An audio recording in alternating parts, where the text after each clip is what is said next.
ABG ન્યૂઝમાં હું દિવ્યા જોટાણીયા આપ સૌનું હાર્દિક સ્વાગત કરું છું। સમાચારની શરૂઆત કરતા પહેલા જોઈએ આજના મુખ્ય સમાચાર। રાજકોટમાં સીબીએસઈ સ્કૂલના વિવાદાસ્પદ પ્રકરણમાં આવેદનપત્ર પાઠવવા જઈ રહેલા કોંગ્રેસના ધારાસભ્ય ઇન્દ્રનીલ રાજગુરુની કરવામાં આવી અટકાયત। ધારાસભ્ય રાજગુરુના કાર્યાલય ખાતેથી તેમની અને 3 કાર્યકરોની અટકાયત। સીએમ વિજય રૂપાણી આજે રાજકોટમાં હોય આવેદનપત્ર પાઠવવા જઈ રહ્યા હતા। પ્રાંતિજમાં માર્કેટયાર્ડ શાકભાજીની દુકાનમાંથી તસ્કરો આખીને આખી તિજોરી ઉપાડી ગયા। પાછળ બાંધામાંથી તિજોરી મળી આવી। તિજોરી ના ખોલતા તસ્કરો તિજોરી મૂકીને જતા રહ્યા। ગીર સોમનાથ જિલ્લાના કોડી નામની ઘટના। આરટીઆઈ એક્ટિવિસ્ટ મહેશ મકવાણા પર જાનલેવા હુમલો। વધુ સારવાર માટે જૂનાગઢ બાદ રાજકોટ ખસેડાયા। પોલીસે 3 આરોપીઓની કરી ધરપકડ।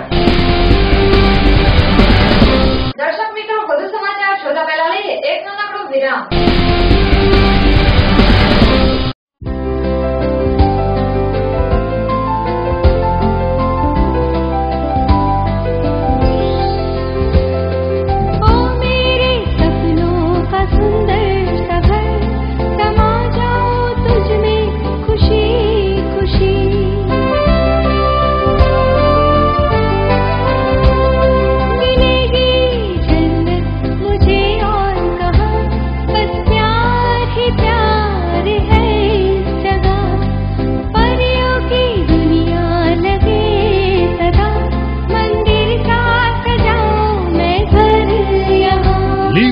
Nature, Satyamev Royal, 2 BHK and 3 BHK luxurious apartments and shops with common plot, children play area and gym.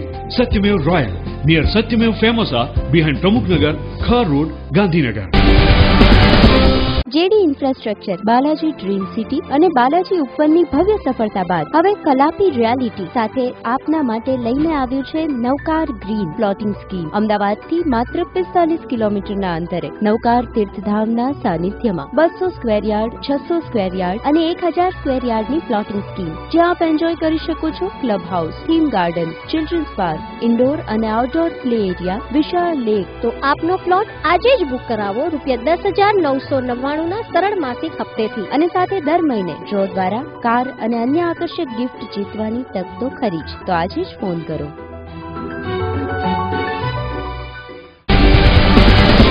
વિરામ બાદ આપ સૌનું સ્વાગત છે। સમાચાર જોઈશું વિસ્તારથી। રાજકોટ શહેરમાં વિવાદાસ્પદ સીબીએસઈ સ્કૂલના પ્રકરણમાં કોંગ્રેસના ધારાસભ્ય ઇન્દ્રનીલ રાજગુરુ મુખ્યમંત્રીના ઘરે આવેદનપત્ર પાઠવવા જાય તે પહેલા તેમની કરવામાં આવી અટકાયત। રાજકોટ શહેરમાં વિવાદાસ્પદ સીબીએસઈ સ્કૂલના પ્રકરણમાં કોંગ્રેસના ધારાસભ્ય ઇન્દ્રનીલ રાજગુરુ મુખ્યમંત્રીના ઘરે આવેદનપત્ર પાઠવવા જાય તે પહેલા તેમની કરવામાં આવી અટકાયત। રાજકોટ શહેરમાં ભારે ચકચારી બનેલા સીબીએસઈ સ્કૂલના વિવાદાસ્પદ પ્રકરણમાં કોંગ્રેસના ધારાસભ્ય ઇન્દ્રનીલ રાજગુરુએ આજે વિજયભાઈ રૂપાણીને આવેદનપત્ર પાઠવવા પોલીસ કમિશનર અને ઇન્ચાર્જ કલેક્ટરની મંજૂરી માંગી હતી, પરંતુ મંજૂરી ન મળતા તેઓએ મંજૂરી વગર આવેદનપત્ર પાઠવવાની જાહેરાત કરતા પોલીસ દ્વારા રેસકોર્સ ચોકમાં આવેલા ધારાસભ્ય રાજગુરુના કાર્યાલય ખાતેથી તેમની અને તેમના 3 કાર્યકરોની અટકાયત કરી પોલીસ હેડક્વાર્ટર ખાતે લઈ જવાયા હતા। આ દરમિયાન પોલીસ અને કાર્યકરો વચ્ચે ભારે ઝપાઝપી થઈ હતી। એમની જેમ એક ચૂંટાયેલો લોકોનો પ્રતિનિધિ છું અને મને મળવું એમની ફરજ પણ છે। તેના મુદ્દે રજૂઆત કરવાના આજે શિક્ષણમાં જે કૌભાંડ આચર્યું છે એ કૌભાંડ બાબતમાં અમે એને આવેદન દેવા માંગીએ છીએ કે જે એમણે સૂચના આપ્યા પછી પણ પોલીસ અને કલેક્ટર તંત્ર જે મજબૂત પગલાં નથી લેતી અને છાવરવાનો પ્રયત્ન થઈ ગયો છે, એની સામેની અમારી આ લડત છે। વિજય રૂપાણી આજે રાજકોટમાં હોય આવેદનપત્ર પાઠવવા જઈ રહ્યા હતા। વધુમાં ધારાસભ્ય ઇન્દ્રનીલ રાજગુરુએ જણાવ્યું હતું કે મુખ્યમંત્રીને મળવા માટે પોલીસ કમિશનર અને વહીવટી તંત્રની 3 વખતની એપોઇન્ટમેન્ટ માંગુ છું, પરંતુ તેઓ જવાબ આપતા નથી અને આજે પણ મુખ્યમંત્રીને મળવા સમય માંગ્યો હતો, ત્યારે કોઈ જવાબ ન મળતા અપોઇન્ટમેન્ટ વગર આવેદનપત્ર પાઠવવાની જાહેરાત કરી હતી। મુખ્યમંત્રીને આવેદન દેવા કાર્યાલયથી જઈ રહ્યા ત્યારે જ પોલીસ આવી પહોંચી હતી અને અમારી ટીંગાડોળી કરી હેડક્વાર્ટર ખાતે લઈ ગઈ હતી। અહેવાલ નરેન્દ્ર પીઠિયા સાથે એબીજી ન્યૂઝ રાજકોટ। પ્રાંતિજમાં માર્કેટયાર્ડ શાકભાજીની દુકાનમાંથી તસ્કરો આખી તિજોરી ઉપાડી ગયા। પ્રાંતિજમાં માર્કેટયાર્ડ શાકભાજીની દુકાનમાંથી તસ્કરો આખી તિજોરી ઉપાડી ગયા। સાબરકાંઠા જિલ્લાના પ્રાંતિજ માર્કેટયાર્ડમાં આવેલ શાકભાજીની દુકાનમાં રાત્રિના સમયે તસ્કરોએ પ્રવેશ કરી દુકાનમાંથી આખી તિજોરી લઈ ગયા અને તિજોરી પાછળ ભાગામાંથી સહી સલામત મળી આવતા દુકાન માલિક દ્વારા ફરિયાદ કરવાનું ટાળ્યું હતું। વિશેષ વિગત અનુસાર પ્રાંતિજ નેશનલ હાઈવે 8 માર્કેટયાર્ડ ખાતે આવેલ મુકેશભાઈ કહાર તથા પરેશભાઈ પટેલની ભાગીદારી પેઢી શિવશક્તિ વેજીટેબલ દુકાન નંબર 3 માં રાત્રિના સમયે દુકાનની પાછળના ભાગે આવેલ દરવાજામાંથી તસ્કરોએ દુકાનમાં પ્રવેશ કરી દુકાનમાં રહેલ પેટી તથા આખીને આખી તિજોરી ઉઠાવી ગયા હતા। જ્યારે સવારે વેપારી દ્વારા દુકાન ખોલતા પાછળનો દરવાજો ખુલ્લો અને દુકાનમાં તિજોરી ના દેખાતા ચોરી થયાની જાણ થતા પોલીસને જાણ કરી હતી। જ્યારે તપાસ કરતા તિજોરી પાછળ વાઘામાંથી મળી આવી અને તિજોરીના તાળા ના તૂટતા અંદર રહેલ લેપટોપ રોકડ રકમ સહિત કાગળો મળી આવતા દુકાન માલિક દ્વારા ફરિયાદ કરવાનું ટાળ્યું હતું। જ્યારે વેપારીઓના જણાવ્યા મુજબ માર્કેટ યાર્ડ દ્વારા સીસીટીવી કેમેરાઓ પણ લગાડવામાં આવ્યા નથી અને રાત્રિના લાઇટો પણ બધી ચાલુ રાખવામાં આવતી નથી, જેથી ચોરી જેવા બનાવો બને છે। જ્યારે હાલ તો દુકાનના તાળા કે જાળી તોડ્યા વગર આખીને આખી તિજોરી દુકાનમાંથી બહાર કેવી રીતે ગઈ તે પણ તપાસનો વિષય છે। ત્યારે ફરિયાદ નહીં થતા તે વાત ઉપર હાલ તો પડદો પડી જાય તો નવાય નહીં। અહેવાલ સંજય રાવલ સાથે વીજી ન્યૂઝ પ્રાંતિજ। ગીર સોમનાથ જિલ્લાના કોડીનારમાં આરટીઆઈ એક્ટિવિસ્ટ મહેશ મકવાણા પર થયો જાનલેવા હુમલો, પોલીસે 3 આરોપીઓની કરી ધરપકડ। ગીર સોમનાથ જિલ્લાના કોડીનારમાં આરટીઆઈ એક્ટિવિસ્ટ મહેશ મકવાણા પર જાનલેવા હુમલો થયો, પોલીસે 3 આરોપીઓની કરી ધરપકડ। ગીર સોમનાથ જિલ્લાના કોડીનારમાં ગત રાત્રિના આરટીઆઈ એક્ટિવિસ્ટ મહેશ મકવાણા પર જાનલેવા હુમલો થયો હતો। કોડીનારમાં આરટીઆઈ એક્ટિવિસ્ટ મહેશ મકવાણા પર હુમલા કેસમાં પોલીસે 3 આરોપીઓને ઝડપી લીધા। મહેશને વધુ સારવાર માટે રાજકોટ ખસેડાયો છે। હું યઈ કોડીનાર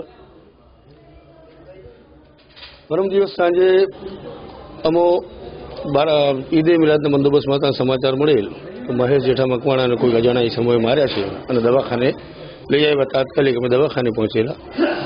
ત્યાં જઈ જોતા એમને હાથ પગમાં ઈજાઓ હતી। ડોક્ટરે અમને રિફર કરતા એમ્બ્યુલન્સમાં તાત્કાલિક એમને વેરાવળ શિફ્ટ કરેલા। વેરાવળ સારવાર લઈ વધુ સારવાર અર્થે એમને રાજકોટ શિફ્ટ કર્યા, જેથી અત્રેથી પીએસઆઈ ખાચરને સરકારી વાહન સાથે રાજકોટ મોકલ્યા। તેઓ ત્યાંથી ફરિયાદ લઈને આવ્યા, જગ્યા સ્થળ ઉપર ગયા, તપાસ પણ કરી અને ગઈકાલે સાંજે એમાં 3 આરોપી અટક કરેલ છે। 1 આરોપી હજુ પકડવાનો બાકી છે, તપાસ ચાલુ છે। ગીર સોમનાથના કોડીનામાં તારીખ 10 ના રાત્રિના સમયે આરટીઆઈ એક્ટિવિસ્ટ મહેશ મકવાણા પોતાના બાઇક પર જતા હોય ત્યારે અજાણ્યા લોકોએ તેના પર ઘાતક હુમલો કરતા મહેશને તાકીદે કોડીના પ્રાથમિક સારવાર અપાયેલ બાદ વેરાવળ અને હાલ રાજકોટ સારવાર માટે ખસેડાયેલ છે। આ બનાવ બાદ કોડીનાર પોલીસે રાજકોટ જઈ તેની ફરિયાદ દીધેલ, જે બનાવમાં સંડોવાયેલ 3 આરોપીઓને આજે પોલીસે ઝડપી લઈ વધુ તપાસ હાથ ધરી છે। ત્યારે આ બનાવને લઈને કોડીનાર ખાતે પોલીસે ચુસ્ત બંદોબસ્ત ગોઠવી દીધો છે। પરમ દિવસે સાંજે કોડીનારમાં મહેશ મકવાણા પર કોઈ અજાણ્યા શખ્સોએ હુમલો કર્યાના સમાચાર મળતા અમો સ્થળ પર ગયા હતા। મહેશને પ્રાથમિક સારવાર આપી અને વેરાવળ અને ત્યાંથી રાજકોટ ખસેડાયેલ। ત્યાં જઈ અમો દ્વારા તેમની ફરિયાદ લઈ હાલ 3 આરોપીઓને ઝડપી લીધા છે। હજુ 1 આરોપી ઝડપવાનું બાકી છે, આગળની તપાસ ચાલુ છે। આમ કોડીનામાં પીઆઈ એબી નાગોરીએ જણાવ્યું હતું। Bureau report ABG news Gir Somnath. 500 અને 1000ની ચલણી નોટો બંધ થયાના 37 દિવસ વીતી ગયા હોવા છતાં પણ શહેરની બેંકોમાં લોકોની લાંબી લાઈનો જોવા મળે છે। 500 અને 1000ની ચલણી નોટો બંધ થયાના 37 દિવસ વીતી ગયા હોવા છતાં પણ શહેરની બેંકોમાં લોકોની લાંબી લાઈનો જોવા મળે છે। કેન્દ્ર સરકારે 500 અને 1000ની નોટ બંધ કરી અને આજે 36 દિવસ વીતી ગયા, પરંતુ બેંકો પર લાંબી કતારો જોવા મળે છે। અત્યારે શિયાળુ પાક જેવી ખેતી કરવાનો સમય હોવા છતાં ખેડૂત અને મજૂરિયા વર્ગના લોકો પોતાનું કામ ધંધા છોડીને બેંકો પર લાંબી લાઈનોમાં ઉભા રહેતા હોય છે, કારણ કે અત્યારે ખેતી માટે ખાતર તેમજ બિયારણ ખરીદવાનું હોય છે અને કેટલીક ગૃહિણીઓને તો પોતાના ઘરના કામ છોડીને પોતાના ઘર ચલાવવા માટે પૈસાની જરૂર હોવાથી બેંકોમાં લાઈનો ઉભો રહેવાનો વારો આવ્યો છે। આ જ પ્રકારે પંચમહાલ જિલ્લાના શહેરની બેંકોમાં પૈસા લેવા વાળાઓની લાઈનો લાગતી હોવાથી કેટલાક પૈસા લેવા વાળાને તો દિવસો સુધી લાઈનોમાં ઉભા રહેવા છતાં તેમનો નંબર લાગતો નથી અને ભાડા ભથ્થા બગાડી લાંબા અંતરવાળા વિસ્તારમાંથી શહેરની બેંકોના ધરમધકા ખાતા હોય તેવું જણાય છે। જ્યારે કેટલાકથી તો એવું પણ જાણવા મળે છે કે બેંકમાં માત્ર 2 થી 4 હજાર જ આપતા હોવાથી 2 થી 4 હજારમાં શું કરવું, પોતાના ઘર ચલાવવા માટે સામાન ખરીદવો કે ખાતર બિયારણ ખરીદવું તેવા પણ પ્રશ્નો ઉપસ્થિત થઈ રહ્યા છે। એક તરફ આરબીઆઈ દ્વારા એવી જાહેરાત કરવામાં આવે છે કે બેંકના ખાતામાંથી જેને જેટલા પૈસા ઉપાડવા હોય તેટલા ઉપડશે તેવું પણ કહેવામાં આવતું હોવાનું જાણવા મળે છે। જ્યારે બીજી તરફ શહેરની બેંકોમાં પૂરતા પ્રમાણમાં પૈસા આવતા હોય છે કે કેમ અને પૈસા આવે છે તો જાય છે ક્યાં? શું એવું તો નહીં હોય ને કે કાળા ધનના કુબેરો અને બેંકના અધિકારીઓ વચ્ચે સેટિંગ હોય તેવું જણાય છે, કારણ કે ગામડામાંથી આવીને લોકો લાઈનોમાં ઉભા રહેવા છતાં તેમને પૈસા મળતા નથી અને વિલાકોઠી ઘરે પરત જવું પડતું હોય છે। ત્યારે બેંકોમાંથી જાણવા મળે છે કે ઉપરથી પૂરતા પ્રમાણમાં પૈસા આવતા ન હોવાથી જે આવે છે તે પ્રકારે ચલાવવું પડતું હોય છે. આજે 500 અને 1000ની નોટ બંધ થયા અને 36 દિવસ થવા છતાં પણ ખેડૂત અને મજૂરિયા વર્ગના લોકો બેંકો ઉપર લાઈનોમાં ઉભા રહેતા જોવા મળે છે અને લાઈનો ઓછી થતી નથી. તેની પાછળનું મૂળ કારણ શું હશે? આ જ પ્રકારે ખેડૂત અને મજૂરિયા વર્ગના લોકોએ પોતાના જ પૈસા લેવા માટે લાઈનોમાં ઉભા રહેવાનું ક્યાં સુધી ચાલશે? અને સતત 3 દિવસ બેંકોમાં રજાઓ હોવાથી પૈસાની જરૂરિયાતને લઈને ત્રાહિમામ પોકારી ઉઠ્યા છે. 3 દિવસ દરમિયાન શહેરના એટીએમ પણ બંધ હોવાના કારણે એટીએમની લાઈનોમાં રહેતા લોકોને નિરાશ થઈ બિલાવડે પરત કરવાનો વારો આવ્યો હોવાનું જાણવા મળે છે. અહેવાલ ઇકબાલ શેખ સાથે એબીસી ન્યૂઝ શહેરા. કાલાવડ તાલુકાના આણંદપર ગામે સુરક્ષા સેતુ રથનું આગમન થયું. કાલાવડ તાલુકાના આણંદપર ગામે સુરક્ષા સેતુ રથનું આગમન થયું. આજરોજ કાલાવડ તાલુકાના આણંદપર ગામે સુરક્ષા સેતુ રથનું આગમન થયેલ હતું, જેમાં નિકામા પોલીસ સ્ટેશનના એએસઆઈ શ્રી જી.સી. જાડેજા સાહેબ સુરક્ષા સેતુના રથ સાથે આવેલ હતા અને આણંદપર ગામ મુકામે શ્રી આણંદપર કુમાર શાળા તેમજ કન્યા શાળાના વિદ્યાર્થીઓ તેમજ વિદ્યાર્થીનીઓને સુરક્ષા સેતુ વિશેની જરૂરી માહિતી સંપૂર્ણ વિસ્તારથી જણાવેલ હતી તેમજ ટીવીના માધ્યમથી પણ માહિતગાર કરવામાં આવ્યા હતા. સુરક્ષા સેતુના આ કાર્યક્રમમાં આણંદપર ગામના સરપંચ શ્રી ધનજીભાઈ રાખોલિયા, ઉપસરપંચ શ્રી પૃથ્વીરાજસિંહ જાડેજા, ગ્રામજનો તેમજ કુમાર અને કન્યા શાળાના શિક્ષક સ્ટાફ ખાસ હાજર રહ્યા હતા. અહેવાલ ભોજાભાઈ ટોઈટા સાથે એબીસી ન્યૂઝ કાલાવડ. ગોંડલની રામ હોસ્પિટલના પ્રસૂતિ વિભાગમાં શોર્ટ સર્કિટના કારણે આગ લાગી. સદનસીબે કોઈ નવજાત બાળક ન હતું. ગોંડલની રામ હોસ્પિટલના પ્રસૂતિ વિભાગમાં શોર્ટ સર્કિટના કારણે આગ લાગી. સદનસીબે કોઈ નવજાત બાળક ન હતું. ગોંડલની રામ હોસ્પિટલના પ્રસૂતિ વિભાગમાં શોર્ટ સર્કિટના કારણે આગ ભભૂકી ઉઠી હતી, જેને લઈ થોડીવાર માટે તો અફરાતફરીનો માહોલ સર્જાયો હતો. સદનસીબે આ વિભાગમાં કોઈ નવજાત બાળક ન હતું. આગના પગલે લોકોના ટોળા એકઠા થઈ ગયા હતા. પ્રાપ્ત વિગત મુજબ ગોંડલની શ્રીરામ સાર્વજનિક હોસ્પિટલમાં મોડી રાત્રે પ્રસૂતિ વિભાગમાં બોરવેલ મશીનમાં શોર્ટ સર્કિટના કારણે આગ લાગી હતી. ધુમાડાના ગોટે ગોટા નીકળતા સ્ટાફ દોડી ગયો હતો, પરંતુ ત્યાં સુધીમાં તો આ મશીન બળીને ખાખ થઈ ગયું હતું. આગને કારણે 5 લાખની મશીનરી બળીને ખાખ થઈ ગઈ હતી. સ્ટાફે ફાયર સેફ્ટીના સાધનો વડે આગને કાબૂમાં લીધી હતી. Bureau report ABC news Gondal. ભુજમાં આવેલા માત્ર હવા અને ભક્તિના આધારે જીવન જીવતા ચુંદડીવાળા માતાજીના દર્શન કરવા રવિવાર અને પૂનમના દિવસે હજારો ભક્તો આવે છે. ભુજમાં આવેલા માત્ર હવા અને ભક્તિના આધારે જીવન જીવતા ચુંદડીવાળા માતાજીના દર્શન કરવા રવિવાર અને પૂનમના દિવસે હજારો ભક્તો આવે છે. શ્રદ્ધાના સીમાડા ન હોય, તે જ રીતે ભક્તિની શક્તિનો કોઈ માપ ન હોય એવા ચુંદડીવાળા માતાજીને નજરે જોતા એક અલૌકિક છબીના દર્શન થાય છે. આશરે 76 વર્ષ પહેલા માતાજીને મળેલ આશીર્વાદથી આજ દિવસ સુધી ક્યારેય પણ જળ કે ખોરાક પણ લેતા નથી અને મળમૂત્રનો ત્યાગ સુધાર નથી કરતા. જે આજ સુધી કોઈને ભણકાર પણ ન આવે તે રીતે માત્ર હવાના અને ભક્તિના આધારે જીવતા માનવ શરીર એટલે કુદરતી સૌંદર્યની વચ્ચે જીવતા પ્રહલાદભાઈ કે જેમને માળી અને ચુંદડીવાળા માતાજીના હુલામણા નામથી ઓળખવામાં આવે છે. અંબાજીમાં આવેલ ગબર પર્વતની તદ્દન નજીક ડુંગરો અને વન્ય સૃષ્ટિની વચ્ચે ગુફારૂપી મંદિર એક ચુંદડીવાળા માતાજીના બેસણા, જ્યાં દર પૂનમના દિવસે મેળા જેવો માહોલ જામે છે. આશરે 5,000 લોકો પૂનમના દિવસે અહીંયા માળીના દર્શન કરીને આશીર્વચન લે છે.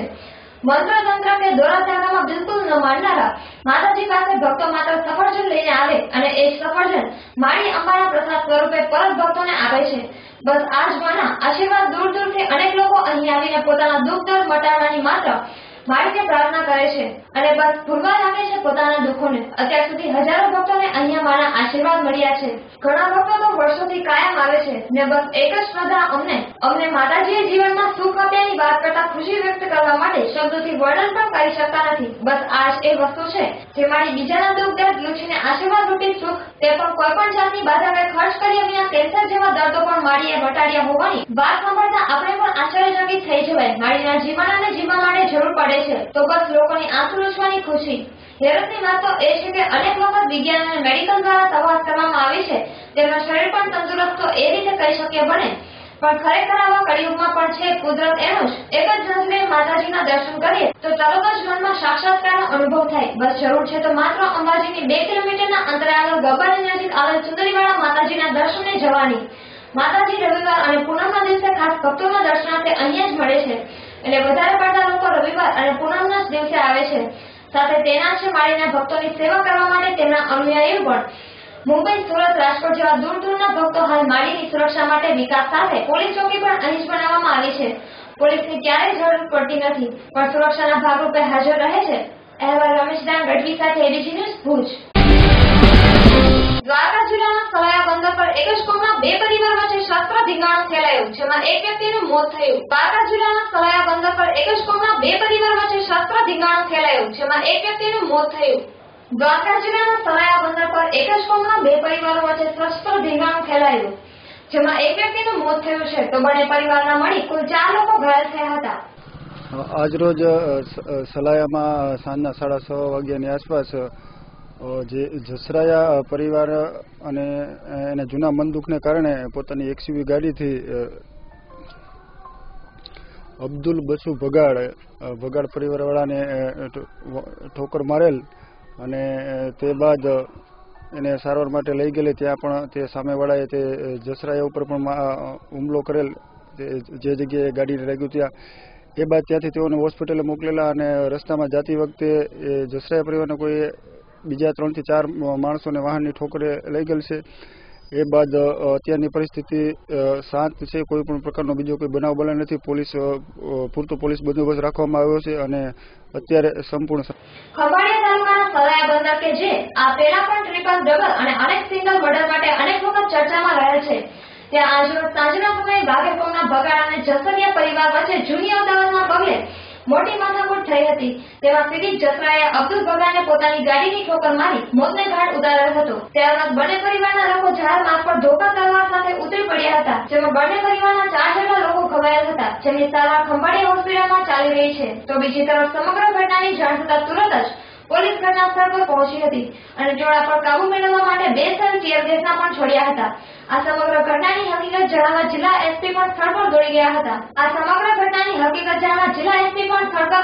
હતા અને આગળ કાર્યવાહી સલાયા પોલીસ ચલાવી રહી છે. હાલ સમગ્ર સલાયા શહેરમાં કર્ફ્યુ જેવો માહોલ જોવા મળી રહ્યો છે.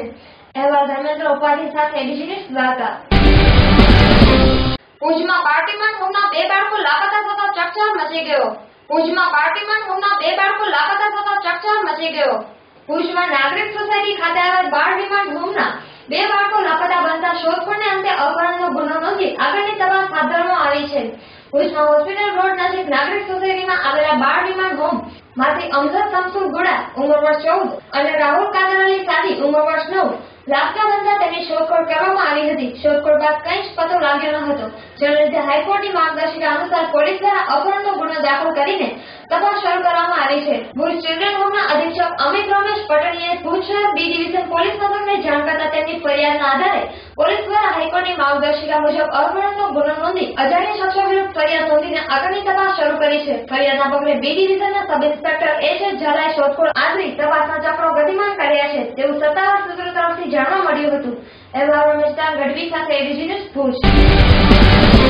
પંચમહાલના મોરવાહડા તાલુકાના મેત્રા ગ્રામ પંચાયતના 10 વોર્ડ અને સરપંચ બિનહરીફ વિજેતા જાહેર થતા સમગ્ર મેત્રા ગામમાં ખુશીનો માહોલ જોવા મળ્યો. પંચમહાલના મોરવાહડા તાલુકાના મેત્રા ગ્રામ પંચાયતના 10 વોર્ડ અને સરપંચ બિનહરીફ વિજેતા જાહેર થતા સમગ્ર મેત્રા ગામમાં ખુશીનો માહોલ જોવા મળ્યો.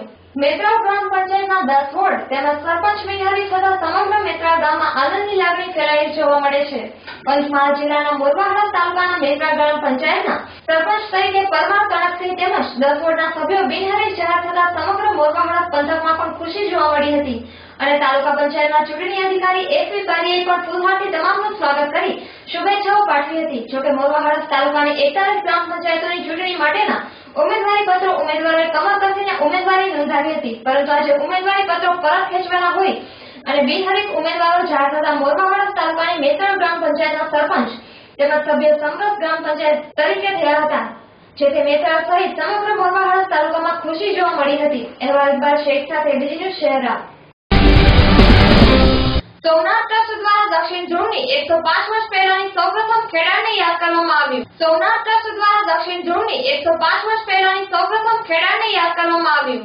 શ્રી સોમનાથ ટ્રસ્ટ દ્વારા દક્ષિણ ધ્રુવની 105 વર્ષ પહેલાની સૌપ્રથમ ખેડાણને પ્રથમ જ્યોતિર્લિંગ શ્રી સોમનાથમાં આવેલ દક્ષિણ ધ્રુવ અને શ્રી સોમનાથ મંદિર વચ્ચે અજોડ નાતો છે. એમાં દક્ષિણ ધ્રુવ સુધી અબાધિત પાણી દર્શાવતા સ્તંભ પરથી સાબિત થાય છે.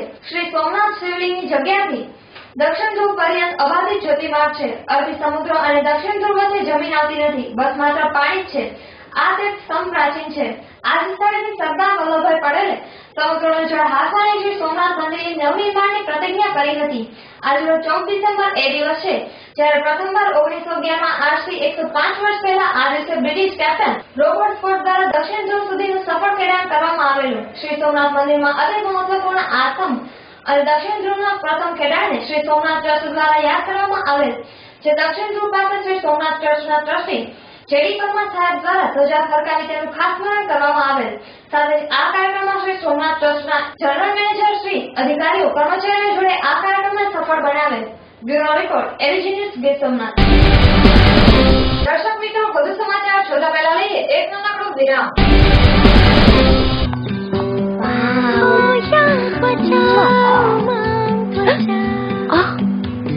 अरे उड़ी गई क्या गई किसी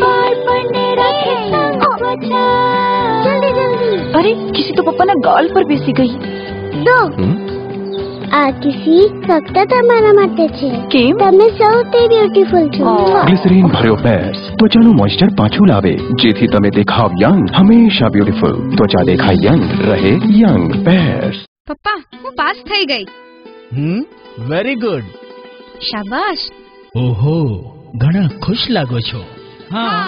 શું વાત છે, રિંકુએ 10મું પાસ કરી લીધું લાગે છે. હા.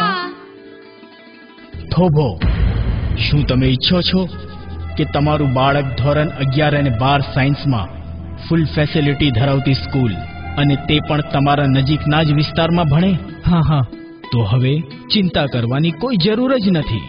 હવે આવી રહી છે તમારા જ ગોડાદરા વિસ્તારમાં સૌપ્રથમ ફૂલ ડે એસી સ્કૂલ, એટલે કે સનરાઈઝ સ્કૂલ ઓફ સાયન્સ, કે જેમાં છે smart class, biology, chemistry, physics and computer lab, CCTV camera અને તેમજ નેટ જેવી સ્પર્ધાત્મક પરીક્ષાઓ માટેની પૂર્વ તૈયારી. પ્રવેશ કાર્ય શરૂ છે.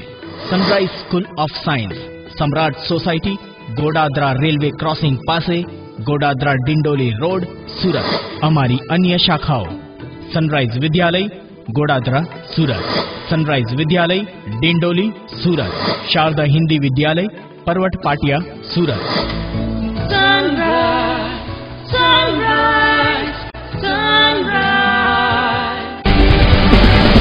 વિરામ બાદ આપ સૌનું સ્વાગત છે. સમાચાર જોઈશું વિસ્તારથી.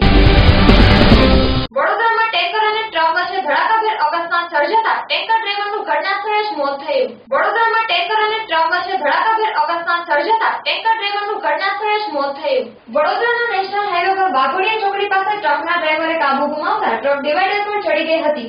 પછી તેણે સામેથી આવતી ટેન્કરને ટક્કર મારતા ટેન્કરના ડ્રાઈવરનું મોત નીપજ્યું હતું. ટ્રક અમદાવાદથી સુરત જતી હતી. અમદાવાદથી સુરત જતી ટ્રક હાઈવે પર વાઘોડિયા ચોકડી પાસેથી પૂરપાટ પસાર થતી હતી ત્યારે ટ્રકના ડ્રાઈવરે કાબુ ગુમાવતા ટ્રક ડિવાઈડર પર ચડી ગઈ હતી અને કરજણ તરફથી આવતી ટેન્કરને ટક્કર મારતા ટેન્કર ઊંધી વળી ગઈ હતી. ઘટનાની જાણ થતાં પોલીસ અને ફાયર બ્રિગેડની ટીમો ઘટના સ્થળે દોડી ગઈ હતી. ફાયર બ્રિગેડની ટીમે ટેન્કર અને ટ્રકના ડ્રાઈવરને રેસ્ક્યુ કરીને બહાર કાઢ્યા હતા. તેમાં ટેન્કર ડ્રાઈવર મહેન્દ્ર ખેર, ઉંમર વર્ષ 40, રહે સોજના, તાલુકો કલોલનું ઘટના સ્થળે જ મોત નીપજ્યું હતું. જ્યારે ટ્રક ડ્રાઈવર અશરફ મોહમ્મદ, રહે ગોધરાને ઈજા થતા સયાજીમાં ખસેડ્યો હતો. Bureau report ABG news, Vadodara.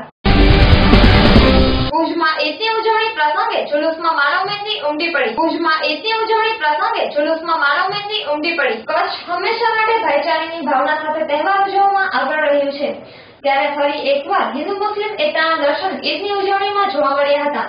Bhuj ખાતે ઈદની ઉજવણીના ભાગરૂપે ચિન્હાજ ઇન્ટર વેલફેર ફાઉન્ડેશન દ્વારા ઈદ પર્વની ઉજવણી નિમિત્તે વૃક્ષારોપણ અને ડાયાલિસિસના દર્દીઓ માટે 11,000નો ચેક અર્પણ કરવામાં આવ્યો હતો. રાત્રે તકરીબનું આયોજન કરવામાં આવ્યું હતું તો જુલુસમાં વિશાળ સંખ્યામાં લોકો જોડાયા હતા. ભુજના મુખ્ય માર્ગો પર કાઢવામાં આવેલા જુલુસમાં પગલે ને પગલે ઠેર ઠેર તંબુ બાંધીને શરબત પાણીની પણ વિશેષ વ્યવસ્થા કરવામાં આવી હતી.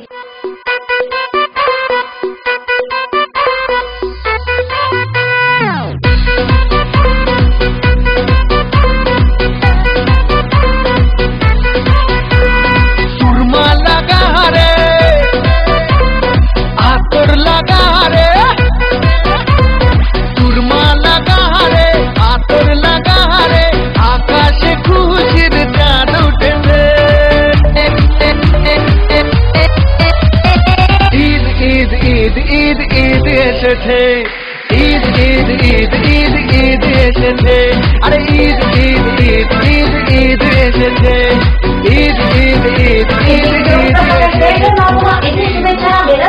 ફટાકડાથી સરકારોને પણ સળગાવવામાં આવ્યા હતા. વિશાળ જુલુસમાં જોડાયેલા વાહનો અને માનવ મહેનતીને કારણે અમુક રસ્તાઓમાં ડાયવર્ઝન કરવામાં આવ્યા હતા, જેમાં ટ્રાફિક પોલીસ દ્વારા વાહનોની વ્યવસ્થાના ભાગરૂપે સંકલન કરીને ટ્રાફિક જામ ન થાય તે સહિતની તકેદારી રાખવામાં આવી હતી. ઈદની ઉજવણીમાં સાંસદ વિનોદ ચોપડા, નગરપાલિકા પ્રમુખ અશોકભાઈ હાથી, નગરપાલિકા ચેરમેન ચેલેન્જરસિંહ જાડેજા, અખિલ કચ્છ હિતરક્ષક સમિતિના પ્રમુખ ઝુમભાઈ રાયમા, કાઉન્સિલર અખિલામ બ્લોચ, લતાબેન સોલંકી, મીનાબેન ચાંદે, કૌશલ મહેતા, લઘુમતી સમાજના આગેવાન મોહમ્મદ સિદ્દીક જુનેજા, મૌલાના સૈયદ હબીબ અહેમદ વગેરે મહાનુભાવોના હસ્તે વૃક્ષારોપણ કરવામાં આવ્યું હતું. શહેરના માર્ગો પરથી જુલુસ દરમિયાન કાઢવામાં આવેલી વિવિધ સંસ્થાઓ દ્વારા વ્યવસ્થાનું નિરીક્ષણ કરવામાં આવ્યું હતું. વિરોધ પક્ષના નેતા ભુજના નગરપાલિકાના રાજેન્દ્રસિંહ જાડેજા, રાજપૂત સમાજ અને કોંગ્રેસના પ્રમુખ નવલસિંહ જાડેજા, કચ્છ જિલ્લા કોંગ્રેસના પ્રમુખ નરેશભાઈ મહેશ્વરી સહિતના આગેવાનોએ છાવણીની મુલાકાતથી ઈદની શુભેચ્છા પાઠવી હતી. ઈદની ઉજવણી પ્રસંગે ચિન્હાસ ફાઉન્ડેશનના પ્રમુખ રફીકભાઈ સોની, સબીર સોની, ગણીભાઈ સોની, ઇમરાન ચૌહાણ, મોહસિન હાફડા, જુનસભાઈ સોનારા સહિતના આગેવાનો ઉપસ્થિત રહ્યા હતા. અહેવાલ રમેશભાઈ ગઢવી સાથે એબીજી ન્યૂઝ ભુજ. દ્વારકા જિલ્લામાં નોટબંધી બાદ ખેડૂતોને પડતી મુશ્કેલી અંગે ખેડૂત હિતરક્ષક સમિતિ દ્વારા કલેક્ટરને આપવામાં આવ્યું આવેદનપત્ર. દ્વારકા જિલ્લામાં નોટબંધી બાદ ખેડૂતોને પડતી મુશ્કેલી અંગે ખેડૂત હિતરક્ષક સમિતિ દ્વારા કલેક્ટરને આપવામાં આવ્યું આવેદનપત્ર. ખેડૂત હિતરક્ષક સમિતિ દેવભૂમિ દ્વારકા તરફથી બેંક તરફથી જે સેવામાં એમને ખેડૂતોને, વેપારીઓને, નાગરિકોને જે કંઈ મુશ્કેલીઓ પડે છે એની રજૂઆત સંદર્ભે જુદી જુદી રજૂઆતો સાથેનું એક આવેદનપત્ર આજે રજૂ કરેલું છે. એ અન્વયે અમે જ્યાં જ્યાં સરકારશ્રીનું ધાર દોરવાનું હશે ત્યાં સરકારશ્રીના પરામર્શમાં રહી અને એમના ધ્યાને પણ મૂકીશું અને સ્થાનિક રીતે બેંક અધિકારીઓ સાથે, લીડ બેંક ઓફિસર સાથે, જુદા જુદા બેંકના અધિકારીઓ સાથે પણ મીટિંગ કરી અને જે કંઈ એમના પ્રશ્નોની રજૂઆતો છે એનું નિરાકરણ લેવા માટેનો સ્થાનિક જિલ્લા વહીવટીતંત્ર તરફથી પ્રયાસ કરવામાં આવશે. નોટબંધીના 7 દિવસ વીત્યા હોવા છતાં પણ નાણાં ઉપાડવા જમા કરાવવામાં ખેડૂતોને પડતી મુશ્કેલીઓ અંગે ખેડૂત હિતરક્ષક સમિતિ દ્વારા આજરોજ જિલ્લા કલેક્ટરને આવેદનપત્ર અપાયું. સરકારના નોટબંધીના નિર્ણયને આજે 37 દિવસ વીત્યા હોવા છતાં પણ પરિસ્થિતિમાં કોઈ સુધારો જોવા મળ્યો નથી અને આ નિર્ણયનો સૌથી વધુ ભોગ ખેડૂતોને ગામના લોકોને બનવું પડે છે. અને અમારું ગામ પૂરું આસપાસના ગામ બધાની આજીવિકા ખેતી જ છે અને આ ખેતીના કામમાં અમારે જે આ સિઝન આવી હોય અત્યારે ધારો કે અમે કોઈ પાસેથી પૈસા લીધા હોય, વેપારી પાસેથી કે કોઈ ખાનગી વ્યક્તિ પાસેથી, તો અમારો વ્યવહાર હાસવવાનું થઈને અમારે આજે આ મોહેમ આવતી હોય અને યાર્ડમાં અમને જો પૂરે પોષણક્ષમ ભાવ અને તરત પૈસાનો નિકાલ થતો હોય તો અમે વ્યવહાર સાંધી શકીએ. અને પછી અમારે આ પૈસા ન હોય તો અમારી પરિસ્થિતિ શું થાય? અમારે આ વાવેતર કરવાનું છે હિયાળુ પિત્તનું, તો બિયાણ ખાતર લેવાના, જો પૈસા અમારા પાસે ન હોય, અમારા સત્તા પૈસા અમને ન મળે, અમારી રોજીરોટી છીનવાઈ જાય. સરકારની આ પગલું ભર્યું હોય પૈસાઓના 2 નંબર વાળાઓને પકડવાનું, તો એને પકડવામાં 2 કે 5 લાખ રૂપિયા જેના બેંકમાં ટર્નઓવર થાય એના કરતાં જેના કરોડો થાય એને પકડો. આને પોતાની રોજીરોટી માંડ આરે છે. ખેડૂત આધારિત પરવેશીથી પસીનેથી જે માણસો જીવી રહ્યા એના કોઈ પાસે પૈસા નથી. જે કલમું આકી અને 2 નંબર જે કરી રહ્યા ને બધા એ ભ્રષ્ટાચારીઓમાંથી ઉપરથી દિલ્હીથી છે અને એને પકડો. એને કંઈ પકડતા નથી. રાતોરાત બેંકમાં ટર્નઓવર પૈસા થઈ જાય કરોડો મોટે અને આને પછી 50,000 કે લગ્નની સિઝન હોય કે આ ખેતરમાં વાડીઓને વાવવાની સિઝન હોય ને આને પૈસા ન મળે. આવીથી સત્યતાથી જે માણસ જીવવા વાળો છે એ આ 80 કે 85 માણસોનો જે આમાં મૃત્યુ થઈ ગયું આ નોટબંધીમાં, એનું કાયદેસરનું મારું તારણ એવું છે કે 40 થી 50ના આંકડામાં જે માણસો સસાઈથી જીવન જીવવા વાળા હતા અને એને વ્યવહાર હાંધવો હતો એને લઈને એનાનું હૃદય દબાઈ ગયું છે. આરબીઆઈના આદેશનું સરેઆમ ઉલ્લંઘન કરી ખેડૂતોને પોતાના ખાતામાં રૂપિયા હોવા છતાં 24,000 રૂપિયા બેંક આપતી નથી અને માત્ર 2 થી 4,000 રૂપિયા આવી કેશ નથી તેવું જણાવે છે. ખેડૂતને રવિ પાકની સિઝન હોય તેમનો મહત્વનો ખેતી કરવાના સમયને બદલે તેઓ બેંકની લાઈનમાં ઉભા રહેતા હોય છે અને તેમ છતાં પણ તેમને બેંકમાંથી પૂરતા પૈસા ન મળતા તેઓ ખેતી માટે જરૂરી બિયારણ, દવા લઈ શકતા નથી અને યોગ્ય ભાગ લઈ શકતા નથી. તેઓને ખેતીમાં મોટું નુકસાન થવાની ભીતિ સેવાઈ રહી છે. મોદી સાહેબ દ્વારા 50 દિવસમાં પરિસ્થિતિ નોર્મલ થઈ જવાની ખાતરી આપી છે, પરંતુ આ 50 દિવસમાં જગતના તાતની પરિસ્થિતિ એટલી ખરાબ થઈ જશે કે જેને ફરી ઉભો થતા 5 વર્ષનો સમય લાગશે અને તેની હાલત ખૂબ જ કફોડી ન બને તે માટે તાત્કાલિક ધ્યાને લેવા સરકાર સમક્ષ જિલ્લા ખેડૂત હિતરક્ષક સમિતિ દ્વારા રજૂઆત કરી આવેદનપત્ર આપવામાં આવેલ હતું, જેમાં જિલ્લાના ખેડૂતો મોટી સંખ્યામાં હાજર રહ્યા હતા. અહેવાલ ધર્મેન્દ્ર ઉપાધ્યાય સાથે એબીજી ન્યૂઝ દ્વારકા. કેશોદ તાલુકામાં ખેડૂતો તુવેર દાળના વાવેતર તરફ વળ્યા. કેશોદ તાલુકામાં ખેડૂતો તુવેરદાળના વાવેતર તરફ વળ્યા. કેશોદ તાલુકામાં હાલ આ વર્ષે તુવેરદાળનું વાવેતર મોટા પ્રમાણમાં થયેલું છે. તુવેરદાળનું વાવેતર શ્રાવણ મહિનામાં મગફળીની વચ્ચે કરવામાં આવે છે, જેથી ખેડૂતોને મગફળીનું પણ ઉત્પાદન થાય છે. મારું નામ હરિયા રામદેવભાઈ ડી, ગામ નાની કસારી. તુવેર આમ તો શ્રાવણ મહિનાની શરૂઆતમાં વાવેલી છે અને તુવેર હાલ સુધીમાં 2 પાણી પાવામાં આવેલા છે અને ઓછા પાણીએ વધુ ઉત્પાદન મળે તે હેતુથી આનું વાવેતર કરવામાં આવેલું છે. અને આ તુવેર 15 થી 20 મણ સુધીનો ઉતારો વીઘે મળે છે. તો દરેક ખેડૂત ભાઈઓને વિનંતી કે આવ્યો જે રોકડીયો પાક છે એને વાવે અને ઉત્પાદન સારું મેળવે. આમ જોઈએ તો તુવેરની અંદર બીજો કોઈ ખર્ચ નથી હોતો. ફક્ત ફૂલ આવ્યા પછી દર 15 દિવસે એક ઈયળનો છંટકાવ કરવાનો હોય છે. બાકી બીજો કોઈ દવાનો છંટકાવમાં કરવામાં આવતો નથી અને તે પણ એક સામાન્ય ખર્ચો છે. અને ઓછા ખર્ચે પણ એક તુવેરનું સારું ઉત્પાદન મેળવી શકીએ. વીઘે 10 થી 15 મણ કે 20 મણ સુધીનો ઉતારો થઈ શકે છે. એટલે એક રોકડીયો પાક. અને ત્યારબાદ તુવેરદાળ જે તે ઘઉં, ચણા, ધાણા કે અન્ય શિયાળુ પાકો કરતા ઓછું પાણી હોય તો પણ થાય છે અને પ્રતિ 1 વીઘાએ 12 મણથી 20 મણ સુધીનું ઉત્પાદન થાય છે. અને તુવેરદાળને દર 15 દિવસે ઈયળની દવાનો સામાન્ય છંટકાવ કરવો પડે છે, એટલે ઓછા પાણીથી અને ઓછા ખર્ચથી સારું ઉત્પાદન મળે છે. ગત વર્ષે તુવેરદાળના ભાવ પ્રતિ 20 કિલોના 1200 થી 2100 હતા, જ્યારે હાલમાં 1200 થી 1400 ભાવ જોવા મળી રહ્યો છે. તેથી ખેડૂતો તુવેરદાળનું વાવેતર વધુ પસંદ કરી રહ્યા છે. હાલમાં કેશોદ તાલુકાના અજાપરામાં અંદાજે 70% વધુ તુવેરદાળનું વાવેતર થયું છે, જ્યારે કેશોદ તાલુકાના અન્ય ગામોમાં પણ તુવેરદાળના વાવેતર થયેલા છે. અહેવાલ અનિરુદ્ધસિંહ બાવરિયા સાથે એબીસી ન્યૂઝ કેશોદ. દર્શક મિત્રો, સમાચાર પૂર્ણ કરતા પહેલા જોઈએ મુખ્ય સમાચાર ફરી એકવાર.